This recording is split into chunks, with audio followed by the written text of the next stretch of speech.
Bien, buenas noches primero y gracias a todos los que han tenido la deferencia de venir a oír esta clase y por supuesto gracias a las autoridades del Centro Belgrano que me han invitado para exponer este tema.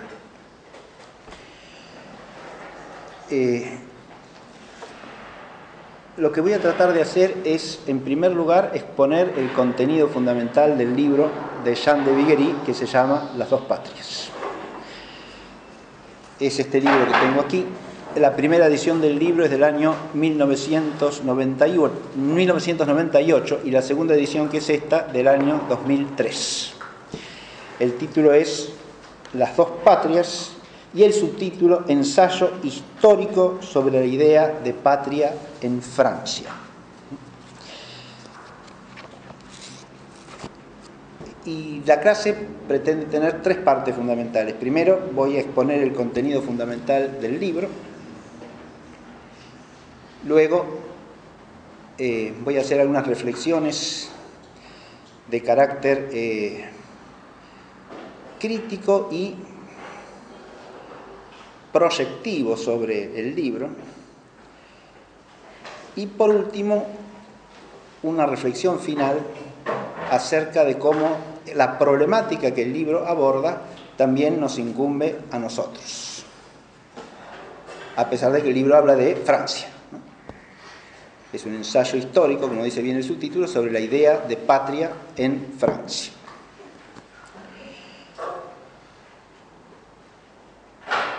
Dice un principio muy conocido y repetido que no se puede amar lo que no se conoce. El principio, mejor expresado, significa que no puede haber un acto ilícito de voluntad si no hay previamente un acto ilícito de la inteligencia.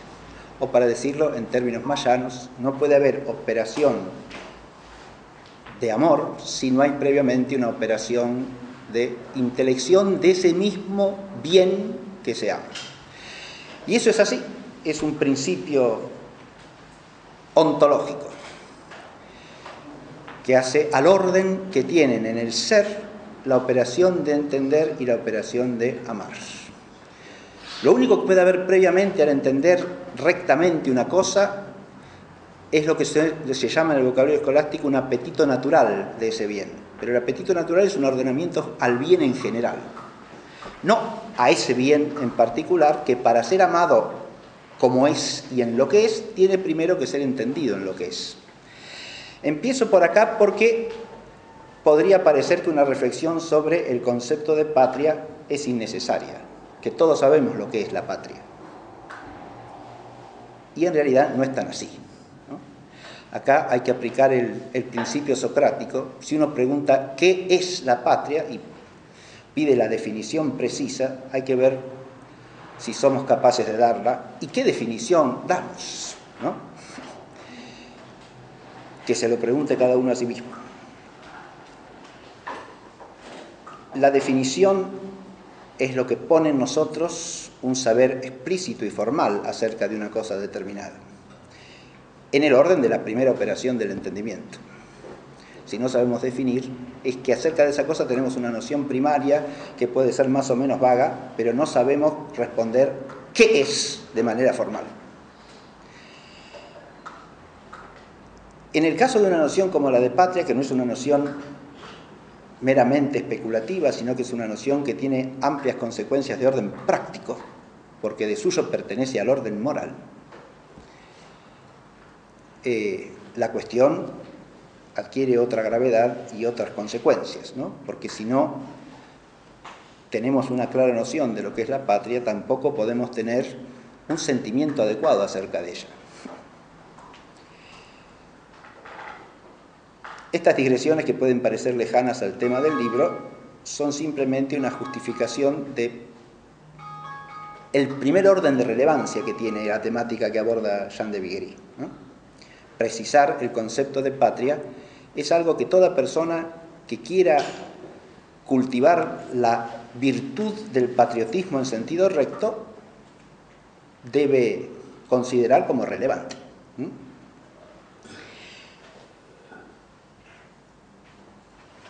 Pero además hay una relevancia de orden histórico.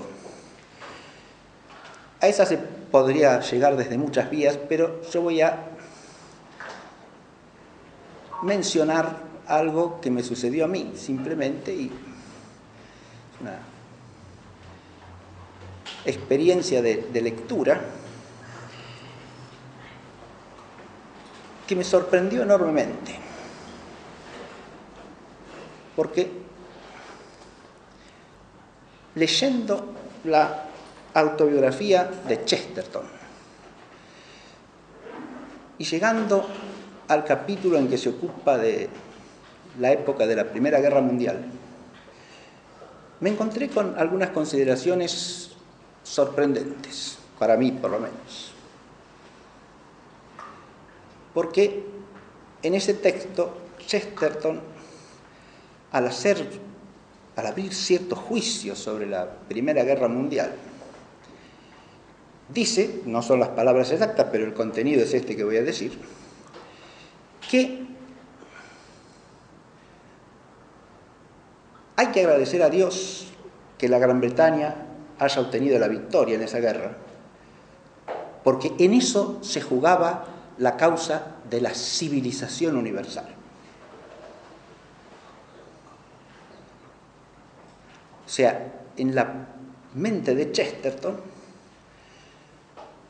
la victoria o la participación en el bando victorioso de la Gran Bretaña implicaba el triunfo de la causa de la civilización contra la barbarie.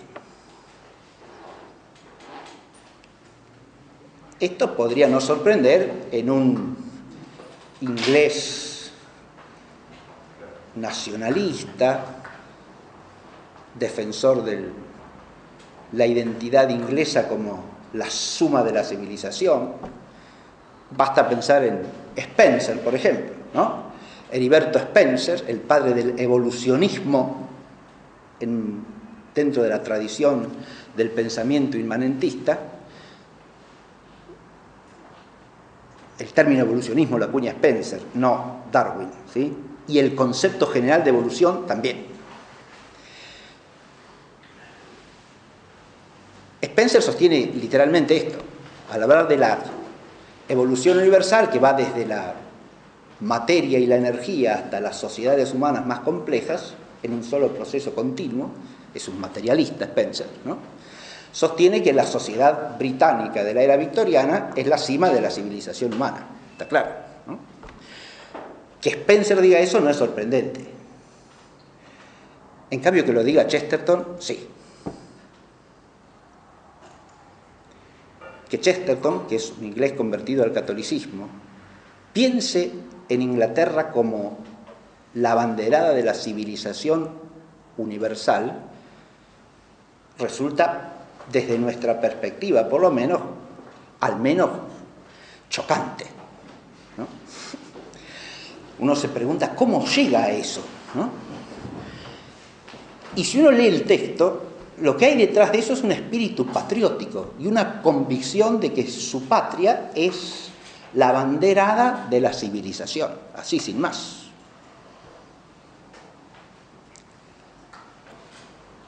Y este solo hecho ya implica un problema, ¿no? Porque Chesterton es considerado un autor que se toma hasta como fuente para el mundo intelectual católico, ¿no? Y sin embargo, llegado a este problema, no parece pensar desde principios católicos, sino desde cualquier otro lado. Y si uno se pregunta ¿desde dónde? Bueno, este ensayo de Saint-Exupéry nos ayuda, de alguna manera, a entender desde dónde. Si uno conoce el conjunto del pensamiento de Chesterton, más o menos puede rumbear hacia dónde. Porque si bien Chesterton es un hombre convertido al catolicismo, su concepción de la historia tiene huellas de su mentalidad original de cuño iluminista, progresista e incluso socialista. Basta recordar sus juicios acerca de lo que significa históricamente la Revolución Francesa. Bien, en eso no voy a entrar ahora, pero cualquiera que conozca cómo concibe Chester la Revolución Francesa se da cuenta de lo que digo. El libro de Jean de Viguerie contiene 8 capítulos y los podemos dividir en 3. Los 3 primeros capítulos analizan la noción de patria en Francia entre el siglo XIII, que es por donde empieza, el 12-13, con el origen de la literatura en francés, hasta el siglo XVI. Eso abarcan los 3 primeros capítulos. Y ahí el centro es exponer lo que él llama la idea tradicional de patria en Francia, o, según la denominación que le da, la Francia de las virtudes. Porque el concepto que él pone allí es que la noción de Francia como patria en estos siglos, él acude fundamentalmente como fuentes a la literatura francesa y latina de esos siglos, básicamente a la poesía, donde aparece el tema de la patria de alguna manera, y a la literatura teológica. En particular, se refiere a Santo Tomás de Aquino y lo toma como fuente en relación con Francia porque fue profesor en la Universidad de París, ¿sí?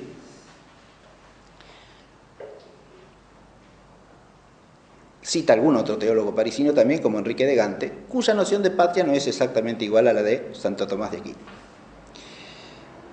Pero entre Santo Tomás y la antigua poesía francesa, empezando por la chanson de Roland y siguiendo por poetas posteriores, hasta llegar a poetas del siglo XV y XVI,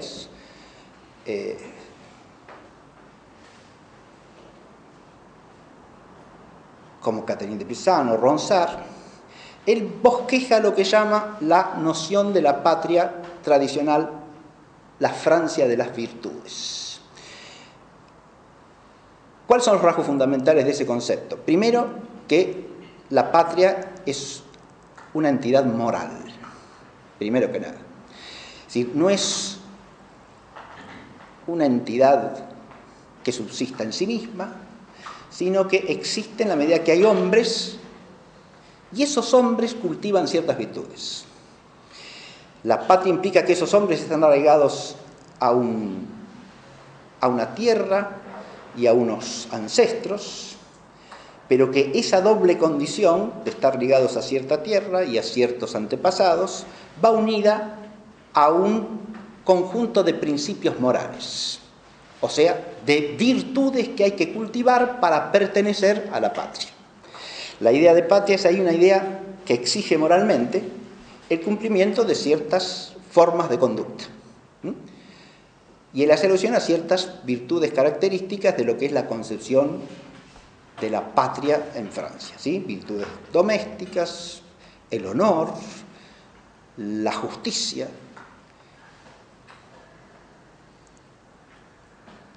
Esta relación de la patria como entidad moral con la justicia es lo que profundiza, siguiendo a Santo Tomás, por supuesto, que entiende a la pietas patria como una virtud anexa a la virtud de la justicia. Es lo que se llama, en el lenguaje escolástico de Santo Tomás, partes potenciales de la virtud de la justicia. Las partes potenciales de una virtud son virtudes conexas con la virtud principal que no caen de modo perfecto bajo la definición de la virtud principal, pero que son inseparables de ella. Así, por ejemplo, la virtud de religión es una virtud que participa de la virtud de la justicia, pero no es de estricta justicia, dice Santo Tomás. ¿Por qué? Porque la justicia se define por el darle a cada quien lo que se le debe de manera adecuada, es decir, en equidad. Las razones que constituyen lo justo son la razón de equidad o de adecuación moral, la relación de débito, ¿sí? Y estas dos razones se dan íntegramente en lo que es la virtud de la justicia. En cambio, en la religión, dice Santo Tomás, se da perfectamente la razón de débito, porque la religión, como darle a Dios el culto que le debemos, implica un débito indubitable y absoluto. La razón de deber está presente, ¿sí? Pero no puede estar nunca presente la razón de equidad, dice Santo Tomás, porque nunca le podemos dar a Dios tanto como le debemos. ¿Está claro? Es imposible que le retribuyamos equitativamente. Siempre estamos en deuda. No podemos no estar en deuda. Es claro eso. Y aunque hagamos todo lo que podemos, nunca satisfacemos la razón de equidad. Él nos da el ser y nos hace existir, cosa que nosotros no podemos retribuirle en modo alguno, ¿no? Es absurdo, imposible. Entonces, la razón de equidad no puede darse jamás en nuestra relación con Dios. ¿Eh? Lo mismo pasa con la virtud que se llama pietas. La piedad. Y la virtud de la piedad tiene dos partes fundamentales. La piedad familiar o doméstica, que es respecto de los padres y de los ancestros familiares, y la piedad de orden social, que es respecto de los que nos han antecedido en la sociedad o comunidad de la que formamos parte, ¿sí? Ahí vendría lo que podríamos llamar virtud del patriotismo.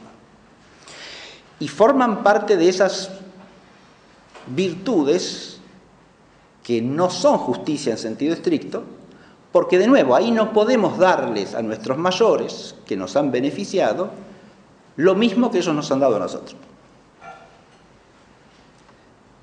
Si hay alguna relación de equidad, pertenece a la justicia, pero en general la piedad para con los mayores o para con los que se han interesado ampliamente por el bien común de la propia comunidad,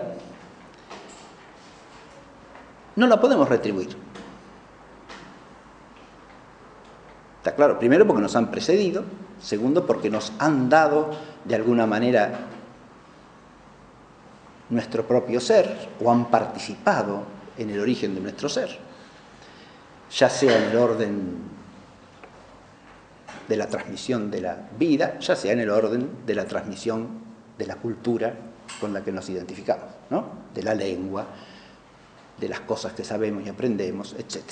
Del orden de la vida social, de las leyes justas, etc. Bien.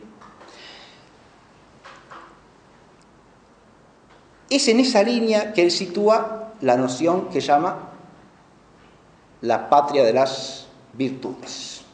Bien. De ahí parte el itinerario. Esta noción original de la patria de las virtudes se mantiene, dice él, a lo largo de la historia de Francia, aunque no sin dificultades, digamos. Hay otras modificaciones de esta noción que la van acompañando ya desde el siglo XIII en adelante. En el siglo XIII cita, por ejemplo, a Vicente de Beauvais y a Enrique de Gante, y cómo sus concepciones de lo que llaman patria no son exactamente coincidentes con las que pone Santo Tomás. Y su noción de la virtud patriótica tampoco coincide básicamente. A lo largo de los siglos XIII al XV, tal como él lo analiza, el factor que se conjuga pero diferencialmente con esta noción tradicional de patria es lo que él llama la patria a la romana, tomada de las fuentes clásicas. Ahí hay otra noción de patria, no es esta que acabo de decir, no es la dulce Francia como entidad moral caracterizada por ciertas virtudes que son las propias de aquellos que pertenecen a ella, ¿no? O que transmiten su tradición, su cultura y la viven. Él destaca como rasgos característicos de lo que se llama la patria griega y romana o clásica, podríamos decir, o el patriotismo a la romana, ciertas notas como por ejemplo, la idea de que la que expresa la poesía romana, ¿no? Dulce et decorum est pro patria mori, ¿no? Es dulce y honorable morir por la patria. Dice bien de Viguerie que eso es algo que, por ejemplo, Santo Tomás nunca cita ni suscribiría. Y lleva razón. Ahí la patria está concebida de otra manera. No es una entidad moral a la que se refieren las virtudes, y es lógico que no lo sea, porque entre ese concepto clásico de patria y la dulce Francia de la que habla Jean de Viguerie está nada menos que el tránsito entre el paganismo y el cristianismo. Y el concepto clásico de patria es indisociable de lo que es en Grecia la polis y en Roma la urbs, la civitas. Y el trasfondo religioso de lo que significa la polis y la civitas. Porque recordemos que la patria tiene sus dioses propios. Entonces, en la noción de patria clásica hay necesariamente una alusión a los dioses de la propia ciudad, de la propia patria. Está claro lo que digo, ¿no? Y ese morir por la patria como dulce y decoroso, honorable, es para los ciudadanos, para los politai, diría el griego, para los kiwes, diría el romano, y exclusivamente para ellos, porque tiene el trasfondo religioso doble de los dioses tutelares de la ciudad y de los dioses tutelares de las estirpes propias de la ciudad, de las que surge la ciudadanía. Bien. Sin ese trasfondo no se puede entender en modo alguno lo que es el concepto clásico de patria. Ni tampoco se puede entender cómo el cristianismo trasciende ese concepto de patria.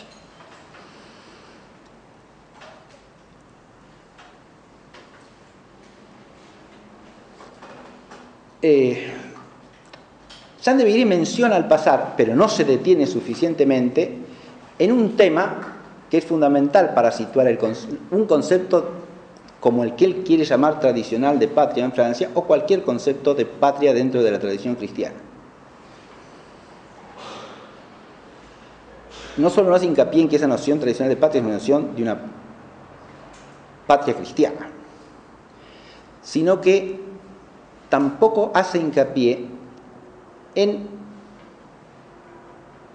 el hecho siguiente. En la literatura cristiana de los primeros siglos, y lo mismo sigue pasando en Santo Tomás, la palabra patria en su significación primera no alude a lo que nosotros llamamos patria.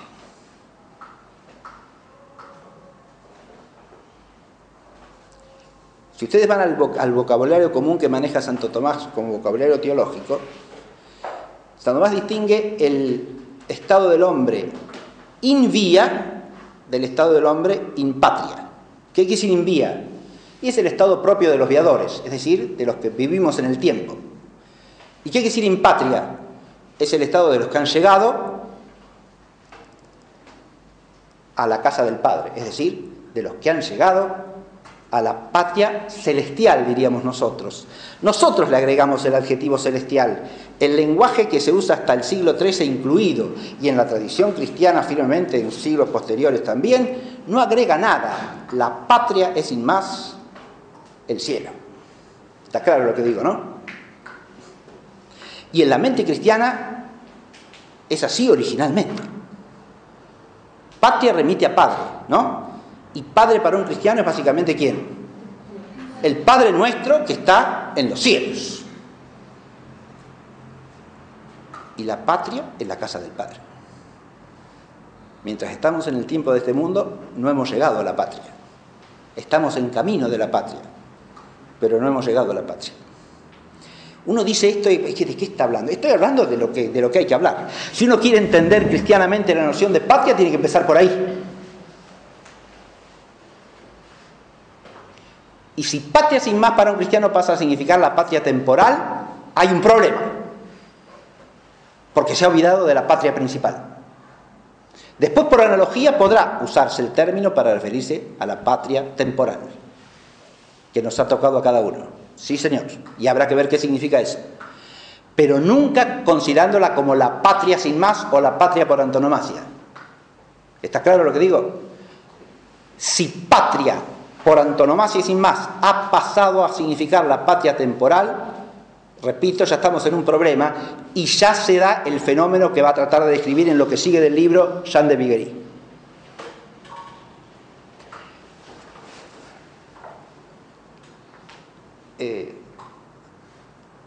Estos 3 capítulos primeros son muy interesantes, pero no me voy a detener en ellos. ¿Por qué? Porque la segunda parte del libro es quizá la más importante, porque en esa segunda parte lo que desarrolla son no ya las transformaciones parciales o las discusiones en torno al concepto de patria que se dan entre los siglos que van desde el XIII hasta el XV o incluso el XVI, ¿no? Sino el origen de una nueva concepción de patria que se consolida recién en el siglo XVIII. Tiene algún antecedente en el XVII, dice Jean de Viguerie, y analiza esos antecedentes, por ejemplo, como entre el XVI y comienzos del XVII, la patria primero es sustituida en el vocabulario más común de la literatura francesa por el rey. Ya no se usa tanto la referencia a Francia como patria, sino a Francia. Patria o nación son 2 términos distintos que en el uso latino y en el uso del francés antiguo habría que estudiar bien, cosa que no hace Jean de Viguerie. Pero el término patria va siendo desplazado por la idea del rey, o sea, la nación o la patria se identifican con el rey. Y luego, ya en el siglo XVII, por el Estado, no por el rey. El término rey es desplazado por el término Estado. Ahí hay una línea que prepara la transformación que viene luego. Otra transformación que se da en el XVII es la concepción que se llama libertina de la patria. La patria concebida desde el materialismo de los libertinos franceses del siglo XVII no es otra cosa que el lugar donde uno está bien, donde uno la puede pasar bien. ¿Está claro? La patria es el lugar donde uno tiene las cosas que necesita y ya está. Y cosas que necesita para un libertino significa los bienes materiales que hacen la vida agradable, ¿sí? Entonces, usted se encuentra bien y satisfecho, ahí está su patria. Libertinos, ¿sí? Eso es la concepción libertina, como la llama materialista, podríamos decir en general, ¿eh?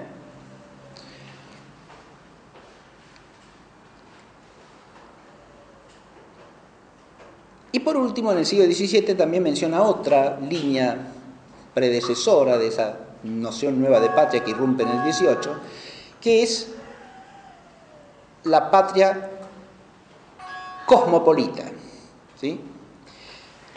En relación con la patria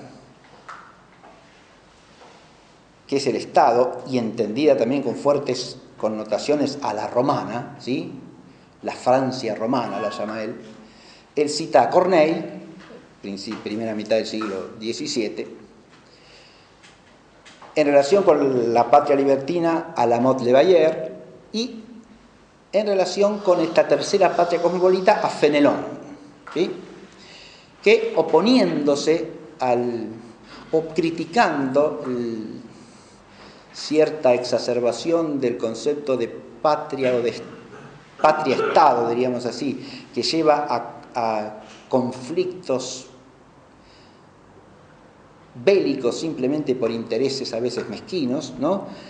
Él da en enfatizar la idea de que la pertenencia a la humanidad es más importante que la pertenencia a una patria particular, ¿sí? Y ahí aparece una cierta concepción cosmopolita que tiene su parte de verdad, sobre todo vista cristianamente, y tiene su parte de problematicidad también. Pero la noción nueva no es ninguna de estas. La noción nueva irrumpe recién en forma plena en el siglo XVIII. La noción que irrumpe en el siglo XVIII es la noción que él llama de la patria filosófica o patria revolucionaria. Filosófico ahí entiéndase en el sentido en que usan la palabra los iluministas, o sea, los ilustrados. Filosófico está dicho ahí según la mente volteriana. Filósofo quiere decir racionalista, inmanentista, iluminista. No quiere decir filósofo, como decía la tradición. Bien. Pero él llama la patria de los filósofos, que es el uso de la lengua francesa, común del siglo XVIII. Les philosophes, ¿quiénes son? Son los iluministas. Si uno se traga esa tergiversación terminológica, ¿no?, ya entra en un pozo de sombra, que lo mismo puede pasar luego con la palabra patria. ¿Está claro? Si uno admite que esos son los filósofos, ya la filosofía queda no solo menoscabada, queda radicalmente tergiversada, porque ya no solo no significa lo que ha significado siempre, sino que pasa a significar lo contradictorio de lo que significó siempre. Y cuando estos filósofos hablan de la patria, hay que ver qué significa con patria. ¿Sí? Bien. En el desarrollo de esa noción iluminista, que él llama la patria filosófica, que tiene su consumación luego en la patria revolucionaria, está claro, o sea, de la Revolución Francesa del 1789 en adelante, en esa concepción de la patria hay algunas personalidades fundamentales que la desarrollan, por supuesto. En primer lugar, están los que contribuyen a forjar lo que sería el punto de partida de esa noción, al que de Viguerie llama la patria universal a la romana. Toma del cosmopolitismo de Fenelon la idea de que la patria es universal, ¿no? La patria ya no es... ¿Qué? Bueno, ¿qué es tradicionalmente la patria? Es una cuestión que habría que debatir largamente. Si es un reino... Los reinos no se entienden como patrias, aclaro, Un reino cristiano del siglo 8, 9, 10, 12, 13, 15, nadie llama eso patria, Y nación tampoco. Él toca el problema de que si los autores, esos literatos primeros que hablan de la dulce Francia, con Francia se refieren, dice, a la isla de Francia o a lo que nosotros llamamos Francia hoy día, no sabemos bien, dice. Bueno, pero es importante saberlo bien. Porque, de hecho, cuando esos autores dicen Francia, ¿de qué hablan?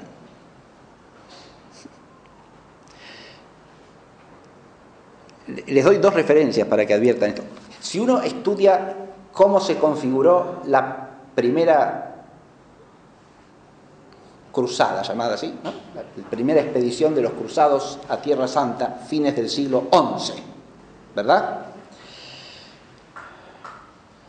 Se integra por 4 contingentes de caballeros, ¿no? La primera cruzada. La primera cruzada señorial, no la popular de Pedro el Ermitaño, sino la primera señorial, ¿no?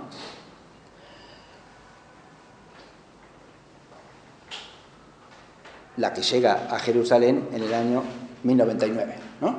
De esta estoy hablando. Se configura por 4 contingentes. ¿Cómo se llaman los contingentes?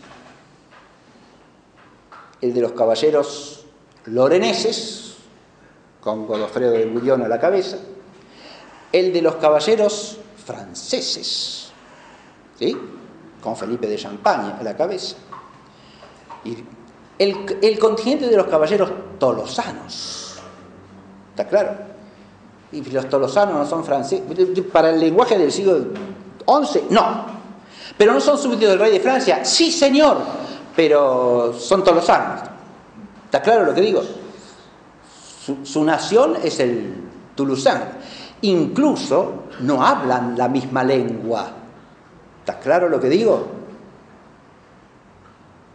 Porque todo el sur de Francia hablaba distintas formas de lo que se llama languedociano. No hablaba la langue dual, o sea, el francés, sino que hablaba o provenzal o el languedociano tolosano, etc. ¿Está claro?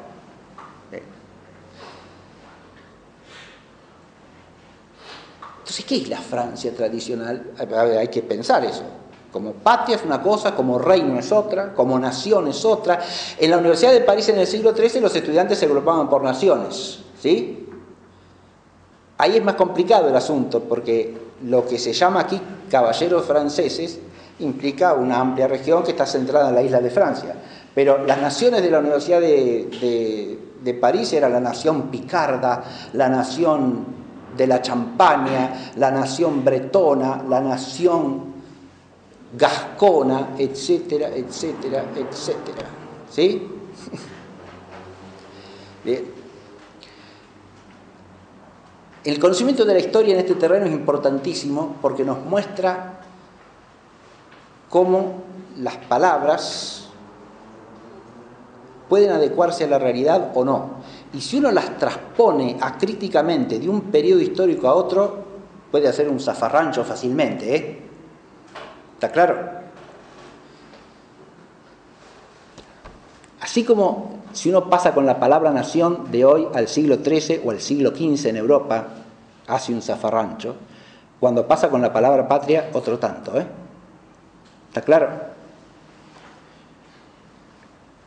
Por eso es importante estudiar desde dónde viene el uso que nosotros manejamos habitualmente, porque a veces tenemos por tradicional una cosa que nació ayer o anteayer. ¿Está claro? Y que no nació de la tradición, sino de la ruptura con la tradición, como es el caso del concepto iluminista de patria. Y les pongo un detalle en esto. A nosotros nos parece que la patria es indisociable de la bandera, del himno, del territorio nacional. Y es así históricamente. Cualquiera que conozca la historia mínimamente sabe que no, ¿eh? Porque las naciones, ¿desde cuándo tienen banderas e himnos? Pues, no antes del siglo XVIII. Jamás. Nunca. ¿Está claro? No antes. Himnos decimos, ojo con eso también, ¿no? Porque en la tradición cristiana y en la tradición griega de la que se toma la palabra, porque hymnei es un verbo griego, el hymnei no es cualquier canto, es el canto consagrado a la divinidad. O solamente los cantos sacros son hymnei. Está claro lo que digo, ¿no? Ningún otro canto es el hymnei. Solamente el que está dedicado a Dios. Y la tradición cristiana, cuando toma la palabra y habla de himnos, ¿qué son los himnos? Y los que se cantan en la liturgia para cantar la gloria de Dios. ¿Está claro? Hay himnos en laudes, en vísperas, en completa, pero el himno es un cántico que se dedica a Dios, ¿no? Cuando hablamos de un himno nacional o de un himno patriótico, ¿no implica eso una divinización de algo que no es Dios? Por lo menos hay que preguntárselo, ¿eh? Y no es una cosa de testigo de Jehová eso, ¿eh? Hago la aclaración porque más de uno estará pensando. No. Es una cuestión que hay que plantearse cristianamente, con seriedad. Una cosa es que hace una canción patriótica, ¿sí? O una marcha patriótica, y otra cosa es llamarla himno. ¿Está claro, no? Bien.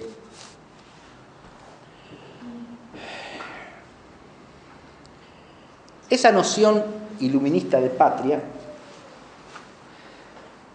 nace como la patria de los filósofos, dice de Viguerie. Primero se bosqueja como la patria universal a la romana, ¿no?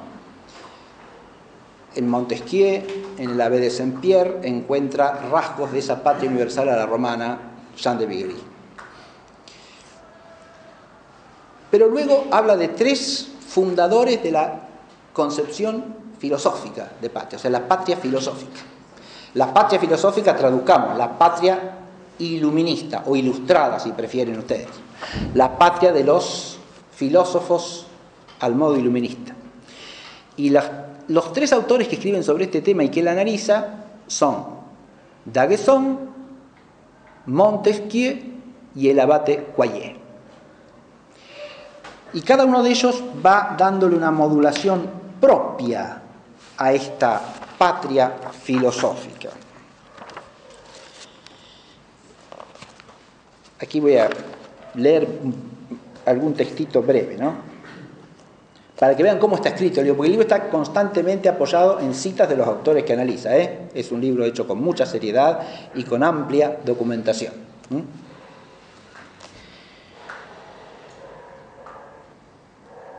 Primero, D'Aguesseau sostiene que la patria solamente puede serlo la república.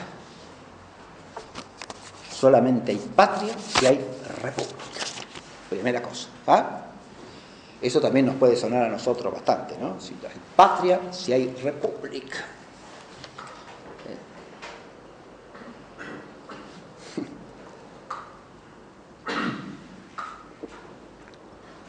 Yo siempre me acuerdo a este respecto de una compañera que tuve en la universidad, que un día estábamos hablando de España y muy espontáneamente largó que sí, pero España es una monarquía, como diciendo. Los españoles son súbditos de un rey, no son una verdadera patria en serio. Es esto, está claro.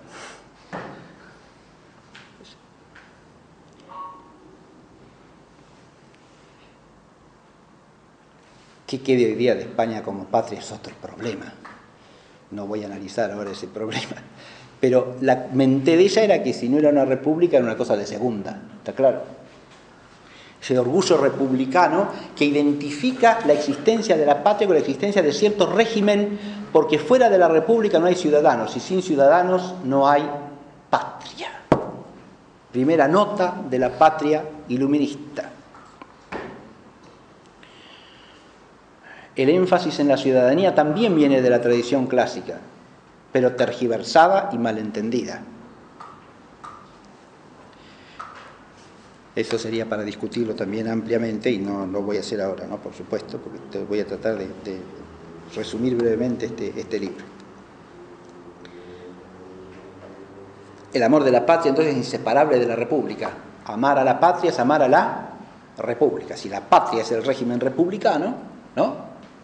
Y no puede haber patria sin régimen republicano porque solo en la república todos son iguales, dice D'Aguesseau, ¿sí? Amar a la patria es amar a la república. ¿Está claro esto, no? Bien.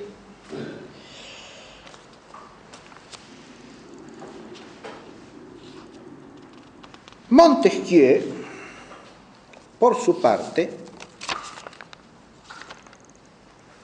no enfatiza el régimen de gobierno como algo necesario para que haya patria. La patria puede tener un régimen monárquico, republicano. Eso no es lo decisivo, según Montesquieu. ¿Qué es la patria en Montesquieu?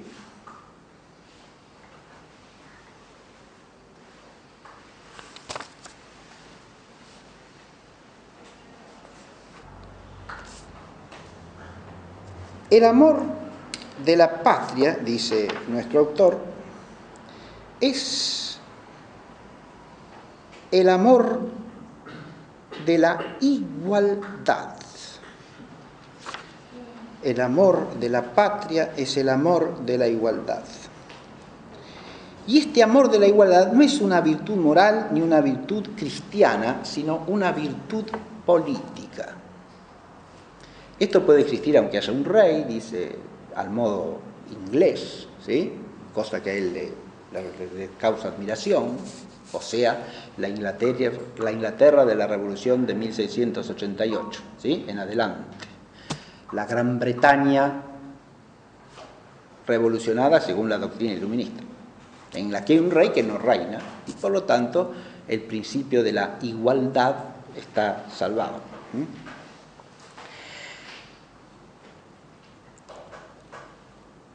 Pero ese amor de la igualdad, que es constitutivo de la patria, no es otra cosa que el amor por el reparto igual de los bienes. Porque dice Montesquieu, la igualdad no puede darse en las personas, no somos todos iguales. ¿En qué se cifra el amor de la igualdad? En eso, en el amor por el reparto igualitario de los bienes. De modo que la patria, fundamentalmente, para Montesquieu, es eso, repartir los bienes igualitariamente. ¿Sí?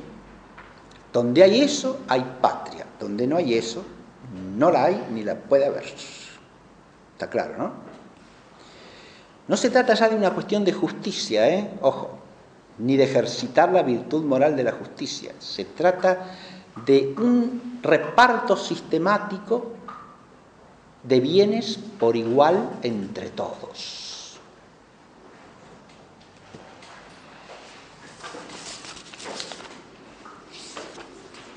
Por último, Quaye, que sería el tercer fundador, según de Viguerie, de esta noción filosófica de patria,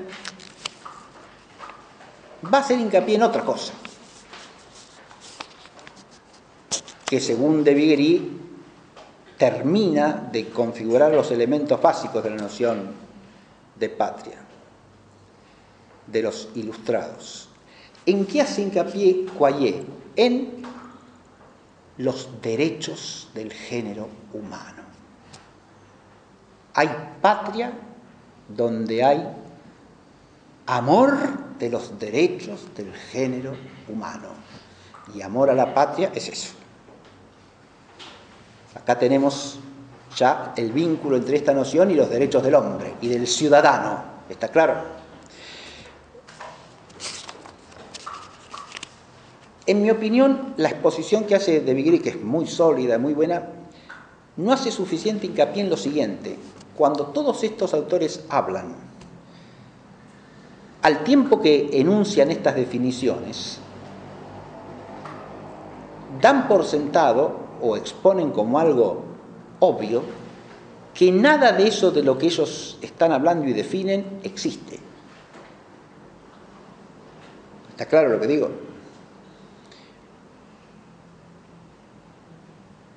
Si seguimos a D'Aguesseau en que la patria es la república, ¿sí?, porque es el conjunto de los ciudadanos todos iguales entre sí,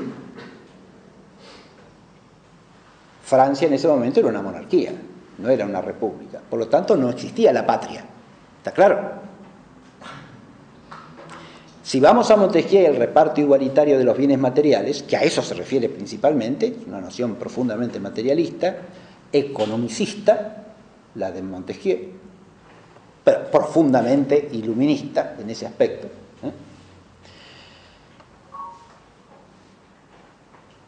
que reduce la virtud fundamental a la virtud política, ¿ven? Eso se va a ir profundizando en la noción revolucionaria de patria. La virtud no es una cuestión moral, es una cuestión política. En Robespierre va a culminar esta idea, La virtud no es una cuestión de orden moral, es una cuestión política. Cuando hablamos de virtud moral en Robespierre sostiene que la virtud moral es fundamental para la República, pero virtud moral es idéntica a virtud política, es sostener los principios del régimen republicano, de la igualdad, de la libertad y la fraternidad republicanas. ¿Está claro? Eso es la virtud moral. La virtud moral e ideología se identifican. ¿Está claro lo que digo, no? Y eso pasa acá en toda la línea, y eso es lo que no destaca suficientemente de Viguerie. Las patrias que definen estos autores son patrias ideológicas, ¿se entiende?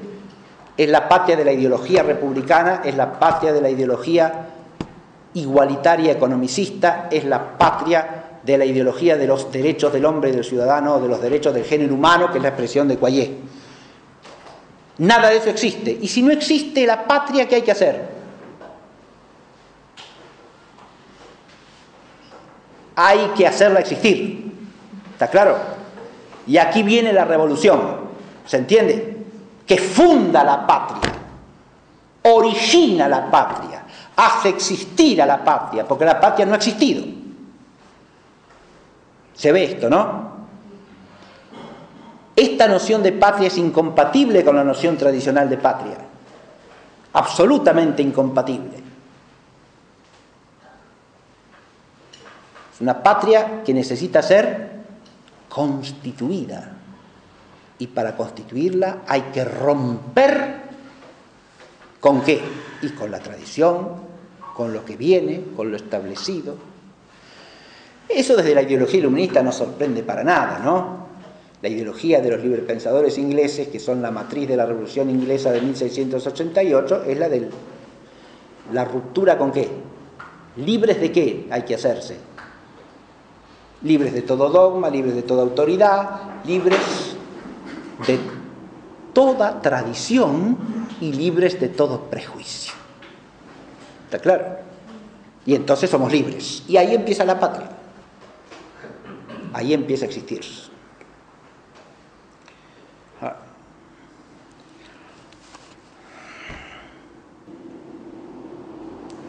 Los mismos iluministas en Inglaterra se arreglan de mostrar que eso es la culminación de una evolución histórica, ¿no?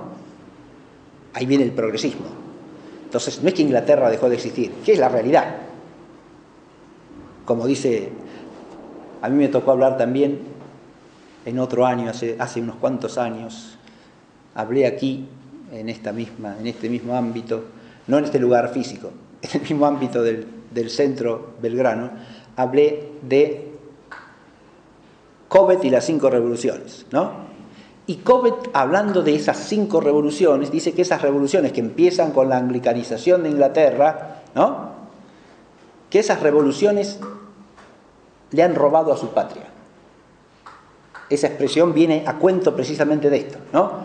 En cuanto en Francia empieza a desaparecer la Francia esa de las virtudes, o mejor dicho, la noción cristiana de la patria francesa, la Francia que es una patria cristiana deja de existir, obviamente. ¿Está claro? O sigue existiendo de otra manera, parcialmente, y en conflicto con esta patria nueva que surge. Que eso es lo que pasa en la Revolución, ¿o no? En la Revolución, la patria francesa tradicional entra en conflicto con esta nueva patria, que se arroga el nombre de patria, es la única patria. ¿Y patriota quién es? El revolucionario. ¿Está claro? Esto exactamente se da también entre nosotros, lo digo desde ya. En nuestra historia pasa exactamente igual. ¿Patriota quién es? El que participa de la revolución y lucha por ella. Los demás son enemigos de la patria. ¿Se ve lo que digo? Enemigos de la patria. La patria es algo que hay que fundar, establecer y hacer existir a partir de ahora. Porque no ha existido nunca. Antes había un régimen nefasto que hay que suprimir. Las cadenas que hay que romper, para citar las palabras de la canción patriótica de López y Planes, ¿sí? Hay que romper las cadenas, éramos esclavos, ¿sí?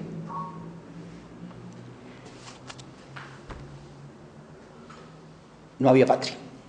No había patria iluminista, eso es lo que quieren decir. ¿Está claro? No había la patria iluminista.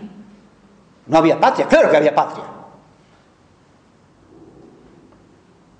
¿Se entiende?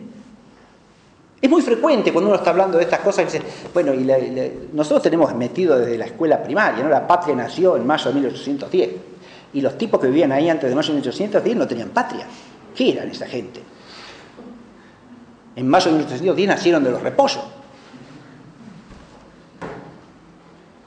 Crearon una lengua nueva que no existía nunca. Imagínense que eso es un disparate de tomo y lomo, ¿no? Si uno se pone a pensar un ratito nomás. Pero si uno entiende lo que quieren decir desde esta perspectiva, es obvio lo que dicen. No había patria, no había patria revolucionaria. Pongámoslo así y está claro lo que dicen. ¿Se entiende? Ahí vemos cómo el análisis de Debeguerí, que está hecho para Francia, ilumina muchas cosas. ¿Se advierte? Porque lo que están diciendo, los que dicen nació la patria revolucionaria. Ah, sí, estamos de acuerdo. Ahora, si usted tiene otro concepto de patria, la patria no nació ahí, mijo. ¿Se entiende? Si la patria implica una tradición cultural, una lengua, una religión, no nació ahí de ninguna manera, Para nada de nada. Si la patria implica pertenecer a una tradición, que en nuestro caso es la tradición hispano-católica, ¿no? Ah, bueno, eso es otra cosa. Eso no nació en mayo de 1810, de ninguna manera, ¿eh? La patria ilustrada, eso puede ser. Habrá que estudiarlo. ¿Y cómo? ¿Sí? En un proceso que empieza ahí. Y que no empieza ahí tampoco, porque tiene antecedentes clarísimos. ¿Se ve? Las cosas no nacen de un día para el otro, ¿eh?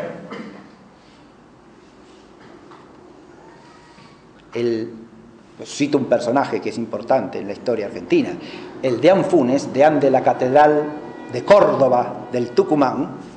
El deán Funes, antes de integrar la Junta Grande en el año 1811, tiene una carrera importante como eclesiástico en Córdoba, en la cual figura su condición de rector de la Universidad de Córdoba. ¿Está claro?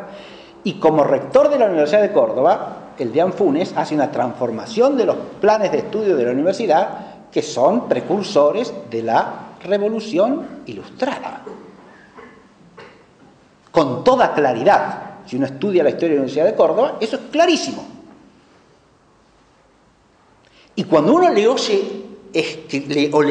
lo lee y le oye decir en sus escritos que mejor hubiera sido que los españoles le hubieran venido a evangelizar a los hombres de estas tierras americanas, porque antes de que llegasen los españoles por lo menos eran felices y estaban contentos con su propio modo de vida, uno dice, ¿este hombre es un sacerdote católico o qué es? ¿De qué está hablando este caballero? Con tal de demonizar lo que existe para instalar la patria nueva, dice un disparate semejante, un sacerdote católico. Es más importante que los hombres estén contentos a que conozcan la verdad del Evangelio. ¿Contentos qué quiere decir ahí? Que están felices al modo que propugna Montesquieu, a lo mejor, ¿sí? Que disfrutan de ciertos bienes materiales, de ciertos placeres sensibles y están contentos con eso. Y ya está. Aunque estén condenados para siempre. A él no le interesa la cuestión de la fe. ¿Cómo puede ser eso? ¿Cómo puede ser eso si no le ha entrado en el espíritu, en el fondo del espíritu, la mentalidad iluminista y la noción iluminista de patria? Ahora, si uno entiende que está imbuido de eso, entonces la cosa empieza a adquirir sentido. ¿Se advierte esto?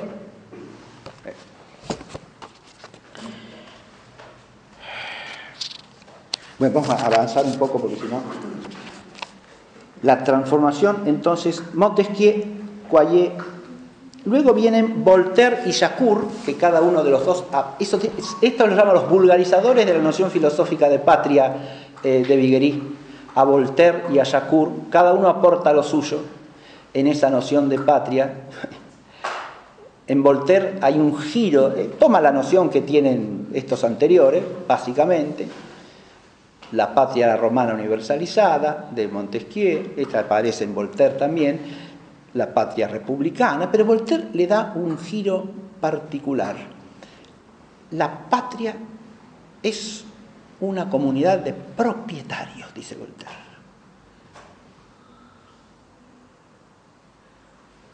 ¿Qué es esto? Los ciudadanos de la patria son los que poseen bienes. ¿Y la patria qué es? Es el régimen que garantiza la posesión de los bienes y su disfrute pacífico.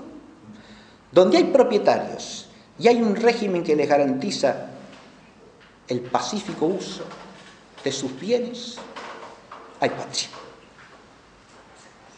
¿Está claro? Hay patria. ¿Y qué pasa con los que no poseen nada? Esos no tienen patria. Lo dice explícitamente Voltaire, ¿eh? Por eso, con cierta ironía, dice Jean de Viguerie que Voltaire inventa el proletariado avant la lettre.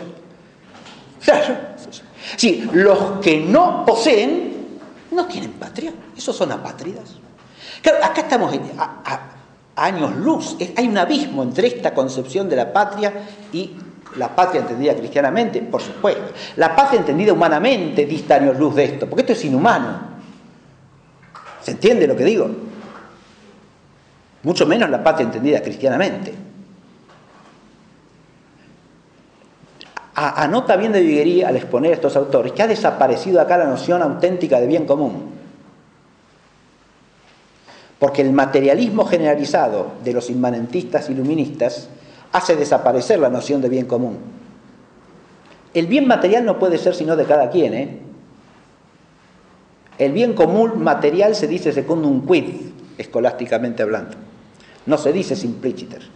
Porque el bien común es aquello que perfecciona al hombre como hombre.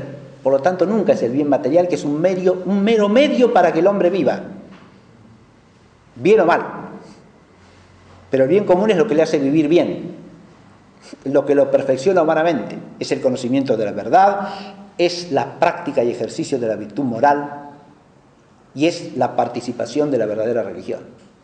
Eso es el bien común, entendido cristianamente. Y sin eso no hay bien común, ¿eh? Porque el bien común es común porque perfecciona a los hombres como hombres y porque lo puede adquirir todo hombre. Más aún, todo hombre está llamado a adquirirlo para ser auténticamente un hombre como Dios manda. ¿Está claro? Para eso no necesita ser propietario, ¿eh? ¡Ja! No, señor. Eso lo dice el cristianismo de los orígenes, ¿sí? Puede ser esclavo y ser santo. Claro que sí.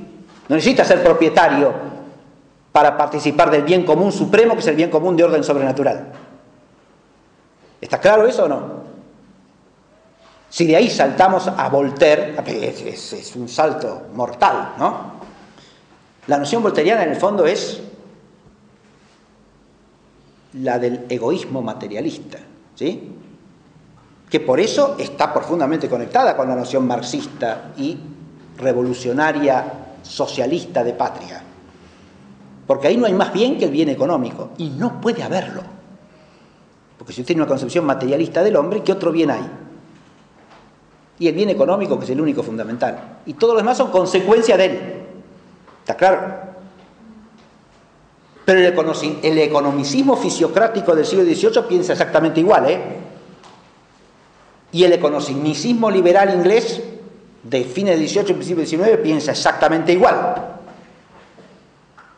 Porque ¿en qué se basa la felicidad de las naciones? En la prosperidad material. ¿Está claro? Abunden los bienes materiales y todos somos felices. Ya está.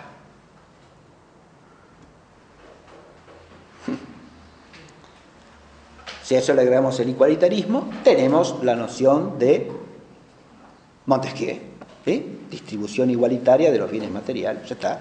Estamos en paz. Listo. Bien. Esta noción, dice de Viguerie, alcanza su pleno vigor y la expansión de todas sus consecuencias en el desarrollo de la Revolución Francesa.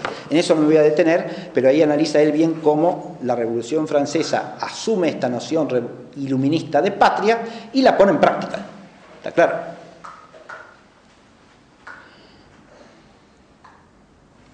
Primero como la patria de los derechos del hombre y del ciudadano, ¿no?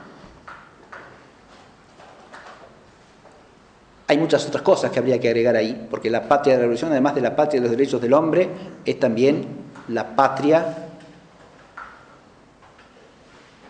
en la cual el Estado asume todas las funciones de la vida social. No solo crea al hombre nuevo, porque garantiza y establece y garantiza los derechos del hombre y del ciudadano. ¿Está claro? O sea, hace existir al hombre nuevo que nunca ha existido, al ciudadano de la patria auténtica. Sino que se ocupa de la religión también, ¿o no? Constitución civil del clero. ¿Está claro? La religión tiene que estar sometida al Estado. O ser útil al Estado. Eso admite matices. O ser provechosa al desarrollo del Estado. Listo, ya está. En eso se agota su función social y pública y jurídica, por lo menos. El Estado se ocupa de la virtud moral también, y de la enseñanza, y por supuesto también, de todo. Entonces, otras instituciones que pretenden hacer eso tienen que saber. Se ocupa de ordenar la repartición de los bienes materiales y su producción y la organización. Por supuesto, hay que abolir las corporaciones, hay que abolir las universidades, y todo eso pasa a manos ¿de quién? Del Estado y de la legislación única que pone el Estado. Todo eso es la patria revolucionaria. Pero la patria revolucionaria es después la patria en peligro, dice de Viguerie. La patria que corre el riesgo de ser combatida por los que no la quieren, ¿no? Claro, es algo que empieza a existir y que todos los que no quieren que exista van a combatir. ¿Qué hay que hacer? Combatirlos. La patria está en peligro, el patriota, ¿qué tiene que hacer? Osar, nos citoyen, ¿sí? Combatir y morir por la patria.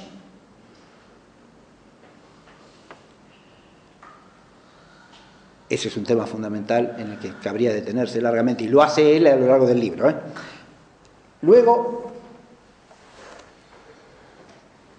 esa patria en peligro se transforma en la patria terrorista, dice de Viguerie. La expresión es fuerte, pero la usan los mismos protagonistas del proceso revolucionario. La síntesis de todos esos aspectos aparece en Robespierre, dice de Viguerie. Robespierre sostiene que la verdadera patria, que es no puede ser sino la república, ahí toma lo que ya hemos visto, ¿no? La verdadera patria solo puede ser la república para Robespierre, ¿sí? La república tiene un motor fundamental, que es el amor de la patria. El amor de la patria es una virtud moral, dice, a diferencia de lo que dice Montesquieu, que dice que no es una virtud moral, sino un instinto político del hombre. Robespierre insiste en que es una virtud moral, pero ojo, no quiere decir que se vuelva al concepto moral de patria, porque virtud moral lo identifica a su vez Robespierre con virtud política. Es decir, ¿quién tiene la virtud del amor de la patria? El que piensa revolucionariamente. ¿Está claro? Y eso se manifiesta en sus acciones, de revolucionario consecuente. La virtud moral queda reducida a la ideología y a la acción política. Eso puede sonar algo, ¿no? Bien. No hay ninguna novedad eso, ¿eh? Eso está ahí claramente desarrollado y explicitado doctrinalmente. Ahora, cuando la patria está en peligro, interno o externo, está claro, los vandeanos y todos los enemigos internos, aristócratas, curas refractarios, ¿no? Peligro interno. O está en peligro externo los enemigos que vienen de afuera contra la patria, ¿no? Ahí hay otro resorte fundamental de la patria republicana. Sigue estando el resorte de la virtud patriótica, que es el amor a la patria. Pero además hay que agregar otro resorte, dice Montesquieu, que es el terror. En el peligro, la patria se defiende con el terror. Porque no hay nada más importante que la patria. Nada.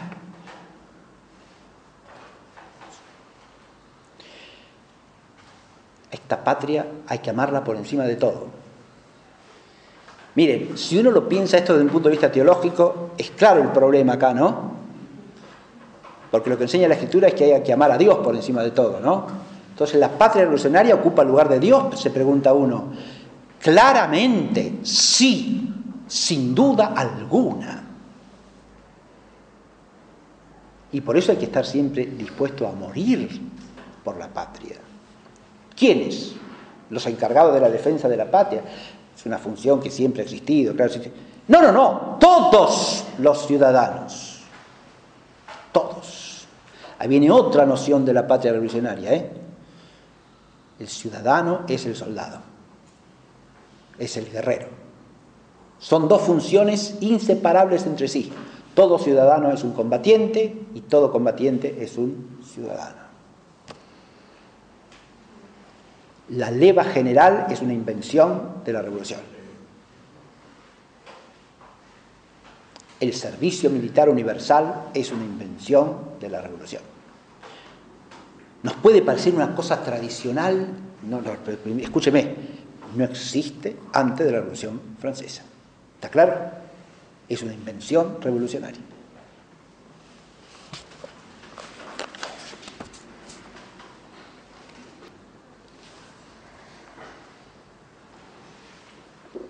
Bueno, el terror. Hasta ahí tenemos la primera parte del libro. La primera parte. Sí. Ya termino, no se preocupen que no voy a desarrollar la segunda tampoco, la voy a nombrar. ¿A qué hora empezamos? Disculpen. ¿Una hora llevamos ya? 1 hora y cuarto. ¿Sí? No sé. Bueno, ya voy concluyendo entonces. Fíjense ustedes que la patria, hasta aquí ha surgido un nuevo concepto de patria, esa concepción revolucionaria de patria, iluminista, filosófica la llama con el lenguaje de los ilustrados franceses de Viguerie, que rompe con la noción de la patria de las virtudes, completamente, y se opone radicalmente a ella. Pero, dice de Viguerie, hasta aquí no hay confusión entre las dos nociones de patria. Hay franceses que sostienen la noción revolucionaria de patria, son los revolucionarios. Pero hay una gran parte de Francia que se opone a ella, ¿está claro?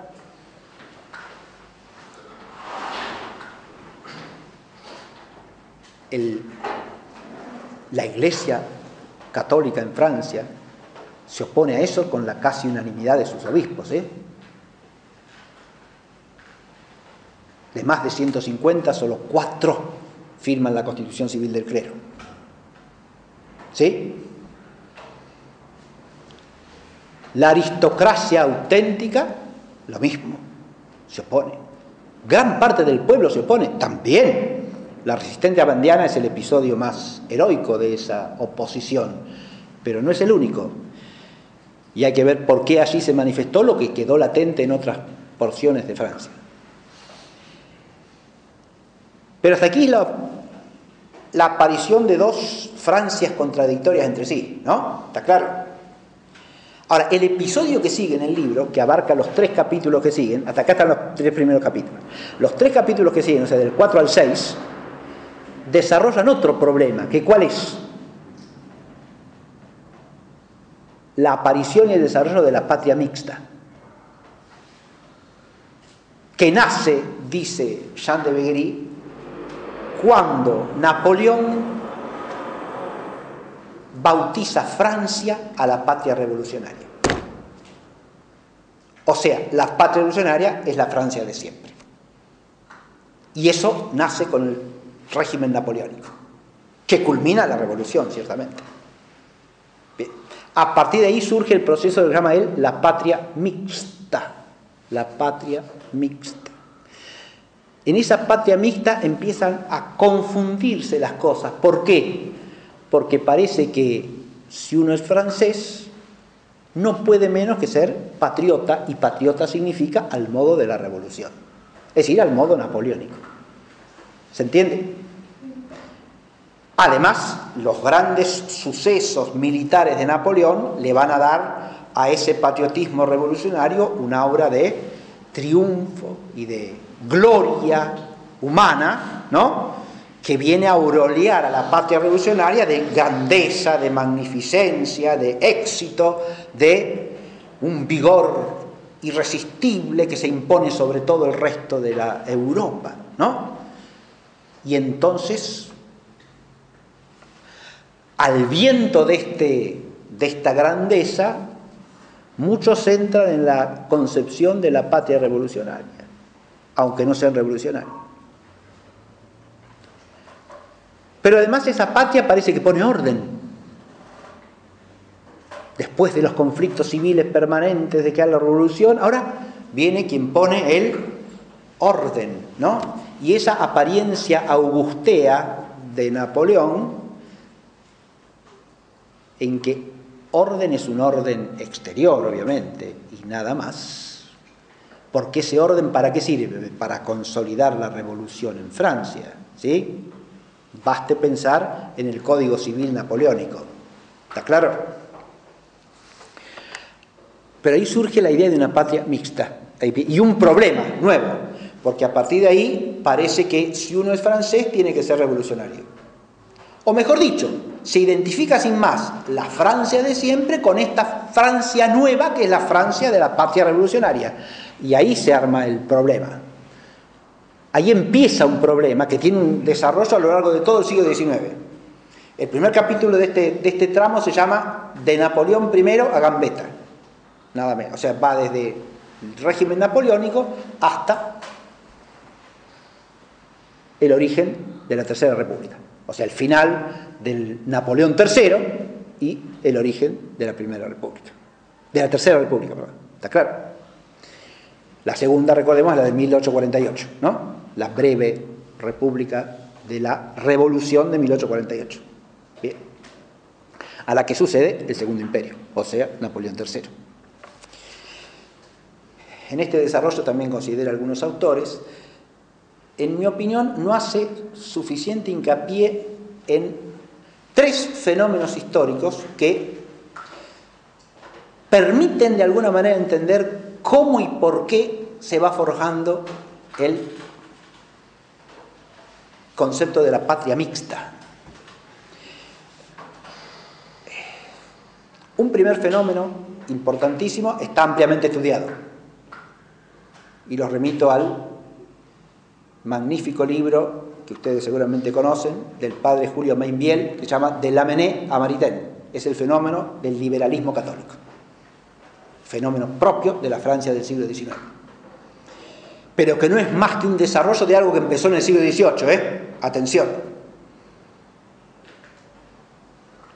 Entre los autores que dan origen al concepto revolucionario de patria aparecieron, entre los pocos nombres que yo les mencioné, dos sacerdotes católicos, el abbé de Saint-Pierre y el abbé Coyer. ¿Está claro?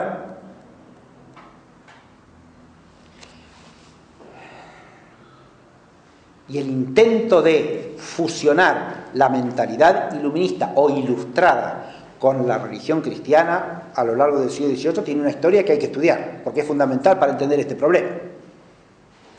Sin esa primera mixtura, que es lo que llama el ilustre fraile español Francisco Alvarado, el filósofo rancio, el eclecticismo, ¿sí?, en sentido vicioso de eclecticismo, el pretender ser al mismo tiempo católico e ilustrado, ¿sí?, juntar las dos cositas, ¿sí?, eso es un fenómeno ampliamente extendido ya en la segunda mitad del siglo XVIII, y tiene antecedentes en la primera. No en todos los lugares. Otra limitación de este estudio es que está estrictamente restringido a Francia, y lo aclara desde el comienzo y lo dice en su título, Pero como el problema no es exclusivamente francés, se ganaría en amplitud de perspectiva si se lo estudiara en toda la cristiandad. ¿Está claro? Y ahí usa una palabra que prácticamente no aparece en el libro de Viguerie y que es clave para entender el problema. Y es la palabra cristiandad.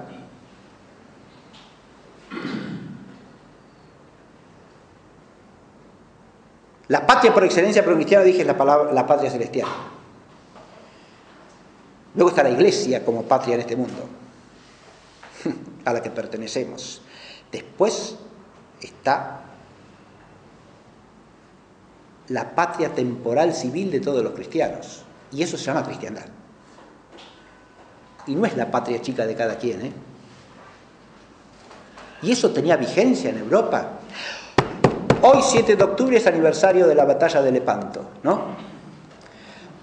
Cuando Felipe II le escribe a Juan de Austria para felicitarlo por su papel protagónico en la victoria de Lepanto contra los otomanos, contra el turco, con todos los males que significaba el turco, con su agresividad constante para la cristiandad, le dice: te felicito por tu gran desempeño y por la parte que te toca en esta victoria que es para honra y bien de la cristiandad.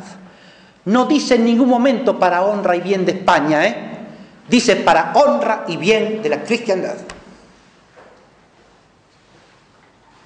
Se ve esto, ¿no? Esa es una temática que no ni menciona Jean de Viguerie, pero que es fundamental en este tema, porque la patria chica de cada cristiano es chica, aunque sea su nación, es chica. Su nación en un sentido más bien actual que en el sentido que tenía en el siglo XIII. ¿No?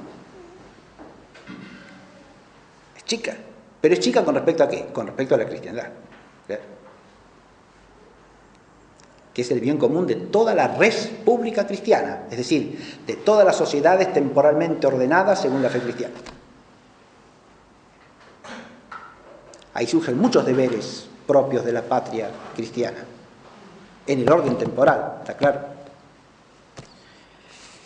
Que en cuanto no son cumplidos, o sea, cuanto se rompe el sentido de cristiandad, también originan deterioro del sentido auténtico de patria. ¿Sí? Eso afecta precisamente al caso de Francia y también otros casos posteriormente, ojo. Pero en el caso de Francia, ya que hice alusión a Lepanto, recordemos que ahí hay una alianza sistemática de Francia con los turcos, que después a la que después se añadirá una alianza de Francia con los protestantes, por ejemplo, en la guerra de los 30 años. ¿Sí? Y un poco y antes también. Pero ¿eso deteriora el concepto de patria o no? Independientemente de toda ideología, porque ahí es lo que podríamos llamar el patriotismo como egoísmo. Fíjense que el patriotismo tiene algo que es relativo a cada quien, ¿no? Y así como hay un egoísmo personal, puede haber un egoísmo comunitario, ¿sí?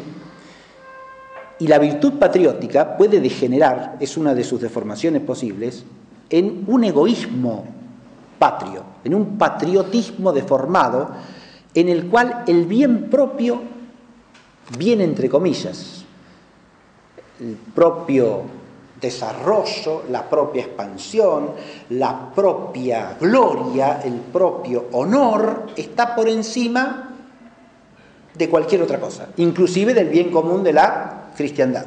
¿Se advierte? Ahí hay una deformación moral de la patria moral, que es la patria auténtica. No se deforma solo ideológicamente, eso también es importante entenderlo. Como toda virtud moral, se puede deformar ya en el plano moral. ¿Se ve? Ese es un tema que no está suficientemente desarrollado en este libro, y que le daría un elemento importantísimo para situar todo este problema del concepto de patria en Francia. Pero yo dije, para entender el desarrollo del siglo XIX, el primer fenómeno que no menciona y que es importantísimo es el liberalismo católico. Pero otro fenómeno que no menciona, y ese es mucho menos estudiado, es el desarrollo de lo que podemos llamar el tradicionalismo historicista católico, como aparece ya en Joseph de Maistre. ¿A qué me refiero con esto? A una concepción en la cual se exalta la noción de la contrarrevolución, ¿sí? Es lo que se llama el pensamiento contrarrevolucionario. Pero la contrarrevolución es hacer una revolución contraria a la revolución. Pero es hacer la revolución. Y por lo tanto implica la aceptación de las categorías fundamentales de la revolución. Si uno va a de Maistre, ¿cómo concibe de Maistre el antiguo régimen? ¿Como era históricamente? No, señor. Lo concibe como un absolutismo tiránico al modo del Estado revolucionario, pero que busca otros bienes. ¿Cómo concibe la autoridad papal? ¿Como era históricamente y como debe ser? No, sino como una tiranía absolutista al modo de la autoridad revolucionaria, al modo del poder revolucionario. ¿Está claro? Pero de signo contrario. Ya hemos caído en otra trampa ahí. ¿Se entiende lo que digo? El liberalismo católico lleva una trampa, y es aceptar el régimen de las libertades humanas para encajar dentro de él a la Iglesia. ¿Sí? La Iglesia va a estar bien y cómoda si aceptamos la patria revolucionaria, siempre y cuando la patria revolucionaria nos dé el lugar que nos corresponde. ¿Qué es el lugar que nos corresponde? Y que nos dé nuestra porción de la libertad que pregona para todo el mundo. Esa es la forma mental del liberalismo católico. Pero la forma mental del tradicionalismo contrarrevolucionario es: hay que hacer la revolución de signo contrario a la revolución ya hecha. Y ahí caemos en otra trampa. Porque esa revolución contraria no es menos revolución. Pero yo dije historicista, ¿por qué? Porque de Mestre entiende que la revolución es un progreso histórico, ¿eh? Es malísima, es satánica, pero es un progreso histórico. ¡Ah, la flauta! ¡Oh! Eso sin el historicismo hegeliano no se traga, ¿eh? La tesis requiere su antítesis y así progresamos. Ah, un momentito, señor. No es así.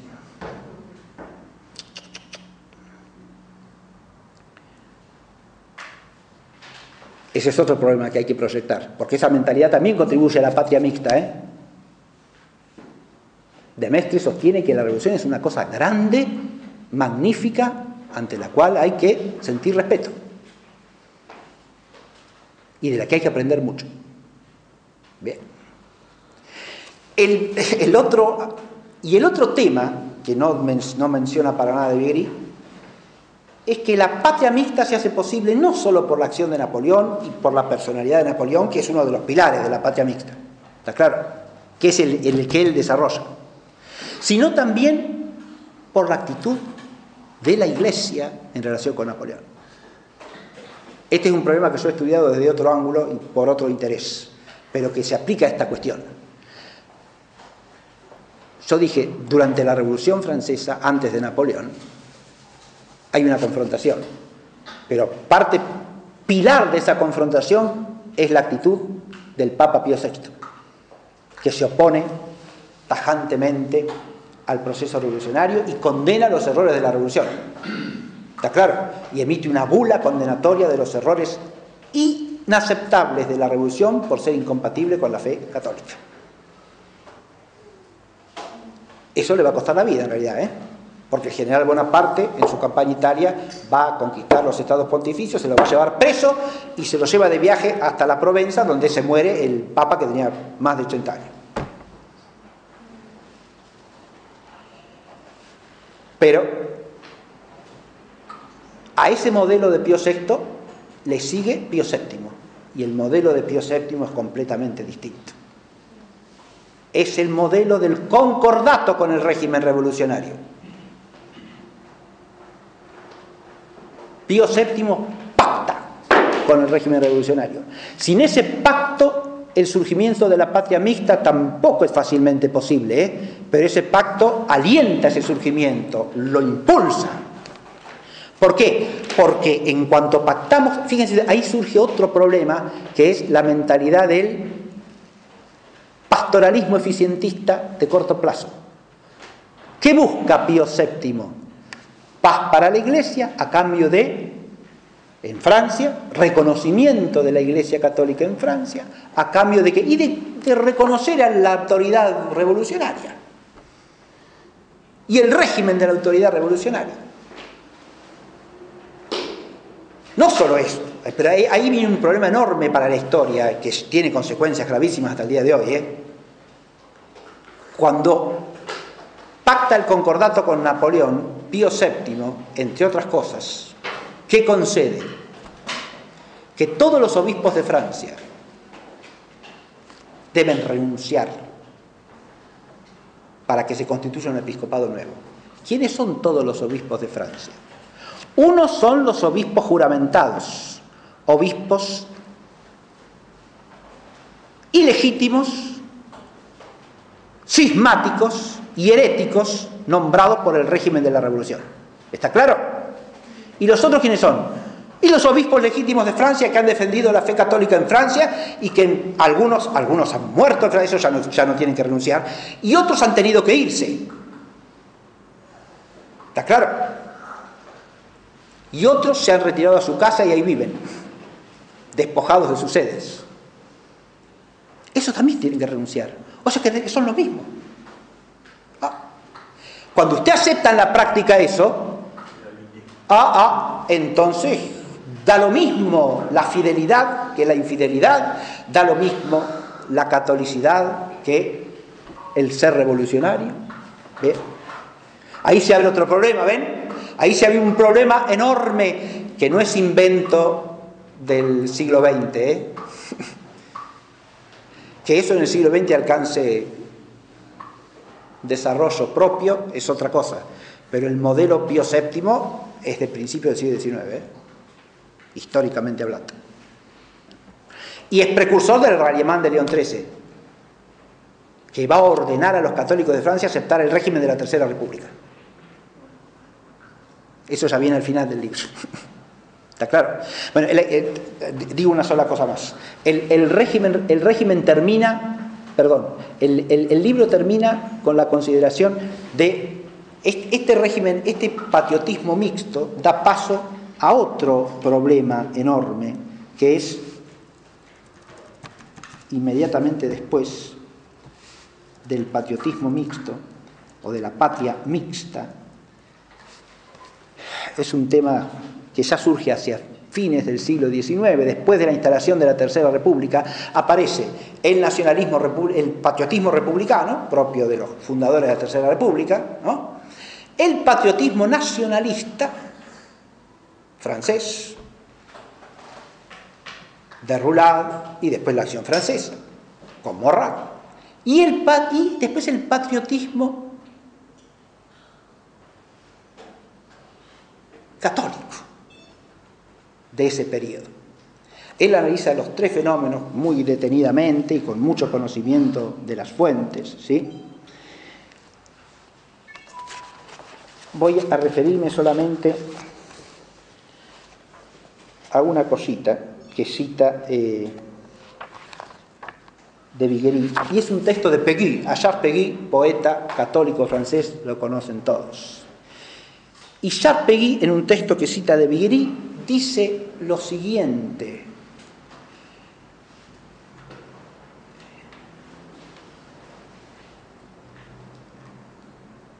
San Luis, Juana de Arco, Robespierre, si defienden un baluarte, aunque más no sea uno, de la nación francesa, son todos hermanos. Lo mismo. Ahora, la Francia católica y la Francia revolucionaria son lo mismo, ¿ven? En esa mente. Da igual. Mientras defiendan un palmo del suelo francés o un baluarte de Francia, da igual que sea Juana de Arco o que sea Robespierre. Son patriotas en el mismo sentido. No, ¿cómo hacer patriotas en el mismo sentido? Si lo que Robespierre quiere es destruir la patria de Santa Juana de Arco, ¿no? Liquidarla para siempre. Más aún, no la reconoce como patria. Porque no es república, no es la patria de los derechos del hombre y del ciudadano, no es el igualitarismo, nada de eso. Charles Péguy, acá de nuevo tenemos que pasmarnos como con el caso de Chesterton que dije al comienzo. El fenómeno del que habla Jean de Viguerie no es un fenómeno trivial, es un fenómeno importantísimo que nos debe llevar a reflexión, ¿sí? Y que también se aplica a nuestra patria, por supuesto que sí. Después Jean de Viguerie analiza lo que sigue, el episodio de la Primera Guerra Mundial, que es crucial, porque ahí la fusión de católicos y republicanos, revolucionarios, de todo signo, socialistas, radicales, liberales, conservadores, lo que usted quiera, y católicos, se hace compacta en torno a la causa patriótica, ¿sí? Surge lo que se llama l'union sacrée, la unión sagrada. Es una denominación que se aplicó en Francia en la época de la Primera Guerra Mundial para designar la unión sagrada de todos los franceses en pos de una causa común. No importa que en otras cosas estemos divididos, pero como patriotas todos tenemos una única patria y luchamos por ella. ¿Está claro? Ahí ya la patria mixta se hace, no patria mixta, sino patria unificada. Cita al comienzo del libro Jean de Viguerie un episodio referido a esto, que es el siguiente. Un episodio que le han comentado de una familia católica, ¿no? En la que, aristocrática, de catolicismo tradicional, y resulta que los jóvenes de la familia, ya en la época, la anécdota es después de la Primera Guerra Mundial, cantan los cantos de la Marsellesa, Zaira, los cantos de la Revolución, ¿no? Como cantos patrióticos. Y la señora mayor de la familia dice, antes en nuestra familia no admitíamos que se cantasen estos cantos, porque nos parecían propios de la revolución y ajenos a nuestra fe. Pero después de la Gran Guerra hemos aprendido a cantar. La Gran Guerra se toma como un episodio unificador, ¿se entiende?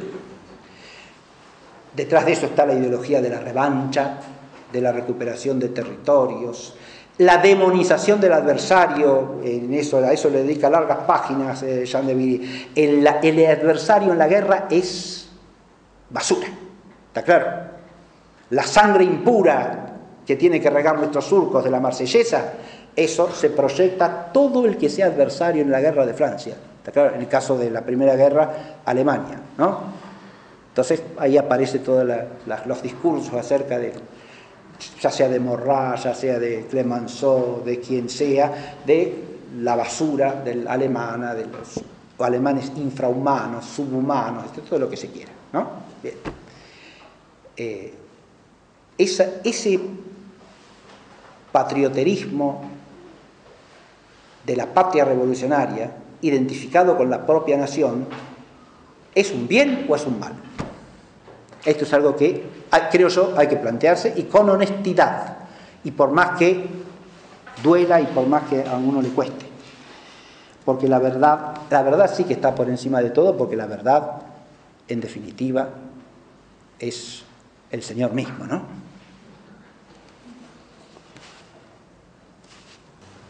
No quiero terminar la clase sin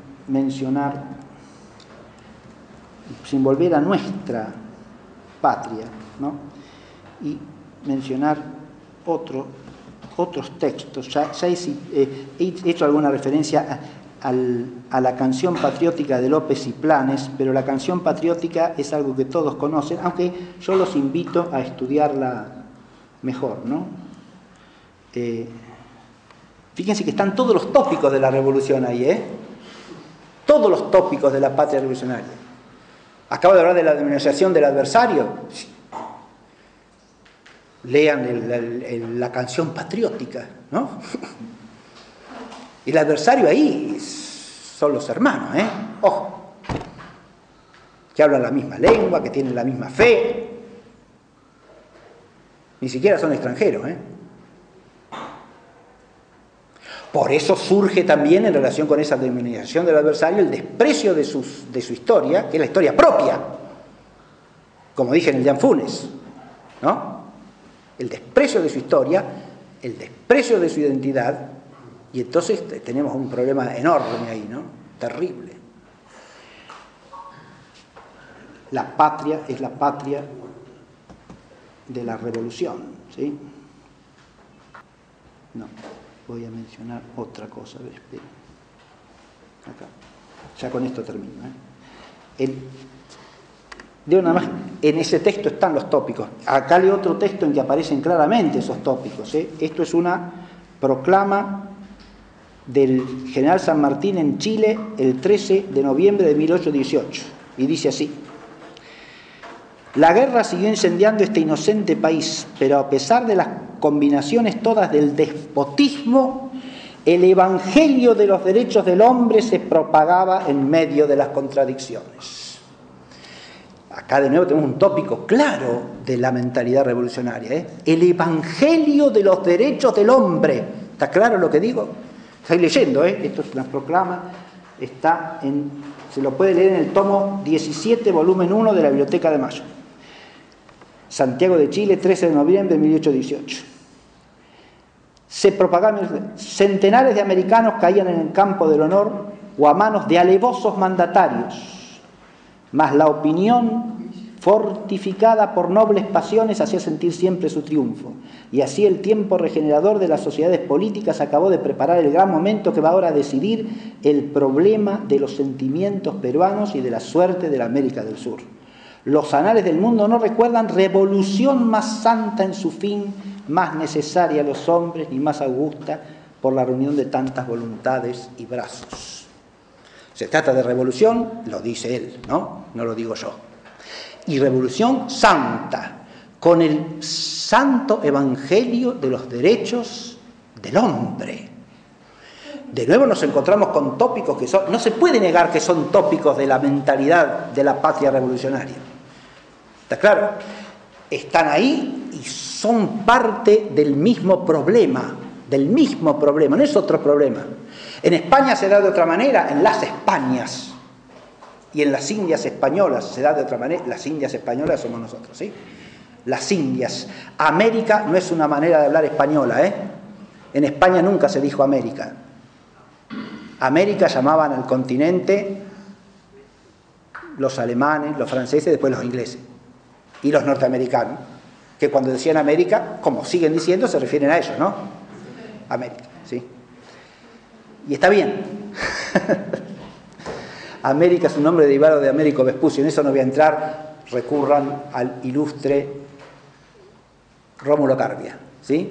Para el tema, que lo ha desarrollado ampliamente. He estudiado quién era Américo Vespucio y toda la falsificación que hay detrás de la supuesta participación de Vespucio en el descubrimiento del continente, ¿no? De las Indias.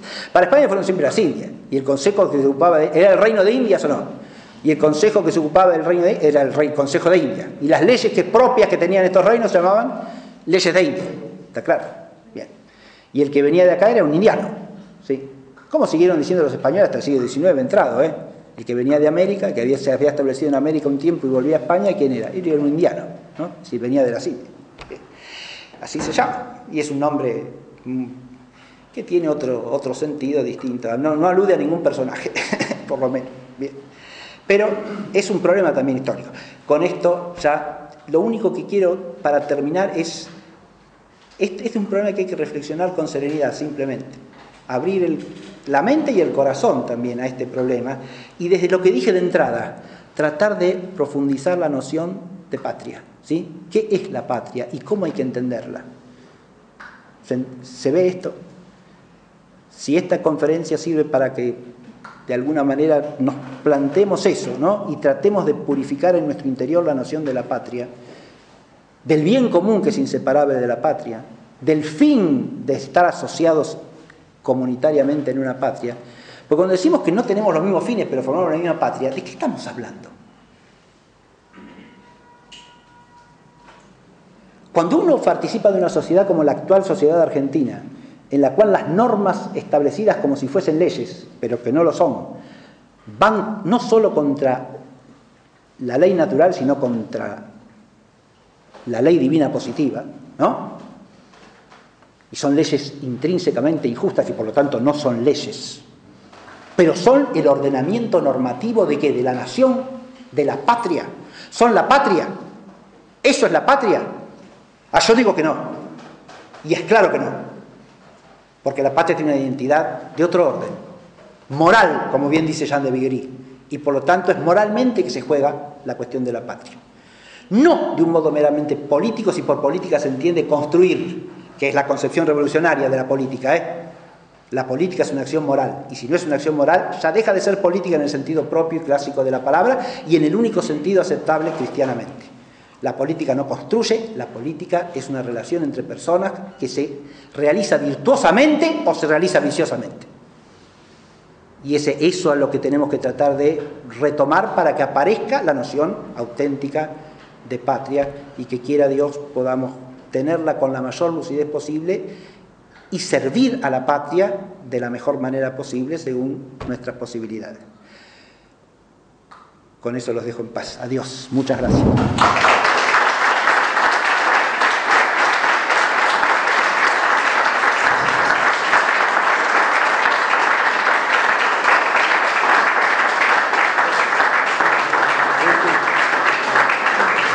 ¿Cómo no?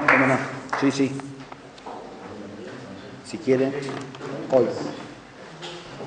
Voy apagando esto, pero sí, cómo no. Sí, yo no sé si estamos en... Ahí está. Bueno, sí, está hablando todo de Cristo, ¿no? O sea, construir la patria, está hablando todo de Cristo, sería el concepto que tenemos que llevar. Sí, pero usted acaba de hacer una expresión que yo creo que no es adecuada. Construir la patria, pero la patria no se construye. La patria es algo que se recibe, no se construye.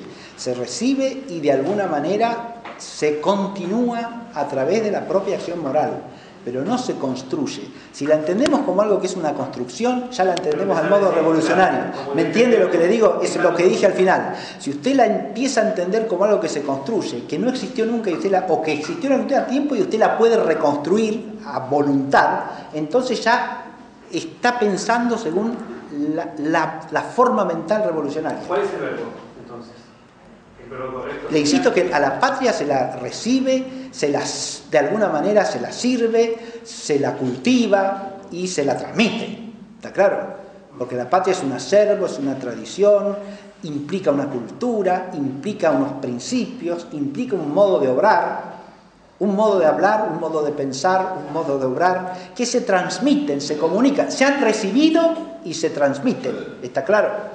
Hay un dinamismo de tradición viva en la patria que hay que respetar y que es lo que permite cultivar auténticamente la patria y pertenecer a la patria en la medida que uno se inserta en esa tradición y en la medida en que uno transmite eso mismo, ¿no? Eso que ha recibido lo transmite. Y para transmitirlo lo tiene que cultivar, lo tiene que hacer suyo propio, ¿no? Lo tiene que asimilar. Ahí es importantísima la cultura en la patria, ¿ve? Pero cultura entendida en el sentido auténtico y clásico de la expresión, que es lo que forma nuestro espíritu en la recepción de la verdad y del bien que nos han enseñado, que han depositado en nosotros para que nosotros lo transmitamos a nuestra vez. ¿En eso cabe error humanamente? Por supuesto que sí, ¿no? Y cuando uno se plantea estos problemas, uno ve que en generaciones anteriores a lo mejor estos problemas eran implanteables. A nadie se le ocurría plantearse la problemática, ¿está claro? Y no culpablemente, sino porque no había ni siquiera posibilidad mental, psicológica, cultural de planteársela, ¿eh? Hoy día, en ese aspecto, gracias a Dios, por lo menos tenemos la posibilidad de plantearnos cuestiones como esta, ¿no? Que hay que ver si en otras generaciones se podían plantear de modo explícito o no existía la imposibilidad de pensar de esa manera, ¿eh? Eso también tiene consecuencias enormes en la historia, ¿eh? Y en la historia no solo de las naciones, sino en la historia de la Iglesia también. La dinastía de Borbón trasladó a América esa concepción de patria mixta. Los Borbones afrancesados, los Borbones franceses de España, ¿no? Eso sería demasiado. Yo creo que es una afirmación. ¿Qué idea? Demasiado. Primero que nada, la noción de patria en España habría que estudiar las partes, que acá no la mencionan. No solo no la mencionan, sino que en una nota al comienzo del libro, en la cual hace alusión a que este problema se podría estudiar en otros países, menciona Italia, menciona Inglaterra, menciona Alemania, pero a España no la menciona. Y en España, si uno estudia la noción de patria en España, es un tema interesantísimo, que no depende de ninguna manera de quién es el rey, le hago la salvedad, ¿no? Pero depende de otras cosas mucho más profundas, ¿no? Usted podría plantearse si el cambio dinástico, por ejemplo, dice usted de los Austria a los Habsburgo, a los Borbones, implica un cambio de la noción de patria sin más. Yo creo que si uno toma la entidad moral de España en su conjunto, no se podría decir eso, ¿sí? Que hay monarcas borbónicos que ya tienen una visión influida por la Ilustración, los hay, ¿sí?